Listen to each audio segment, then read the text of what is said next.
Well, first of all, we were invited by other nations. We're not going. They ask us to come there. We've been to many countries up to now, and all people want to know about the Venus Project. The things they want to know is who makes the decisions and how do they make the decisions. First of all, no one makes decisions in the Venus Project. They arrive at them, meaning first you have to do a survey of the Earth's resources, and the population must be maintained in accordance with the carrying capacity of the Earth, not Fresco's opinion. And so, if you do a survey of a land, how much water, how much arable land do you have, that determines how big a city can be. But if you just build a city without those studies, you're not going to have enough water, you're not going to have enough food. So we always do a survey. We don't make decisions without a survey.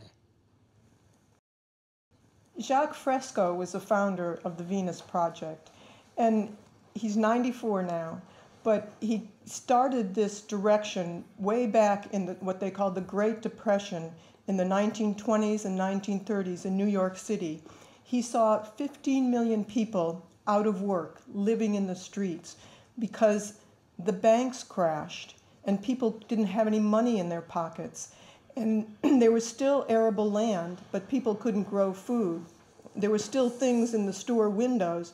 There were still tractors, and people wanted to work, but they couldn't because, as I said, the banks crashed. So he realized then it was the rules of the game that we play by, our own made-up game with money and the nature of the economy that was incorrect. And he started then a search of different social designs and found none of them acceptable, none of them that worked for people, that were updated with our technology so people could take advantage of technology instead of having it abuse people.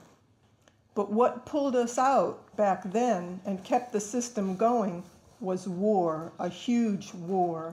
And today, war is a huge business. Unfortunately, it's one of our biggest businesses. Military people are merely killing machines. How wonderful it would be if they were sent back to school and learned how to be problem solvers. We could do that.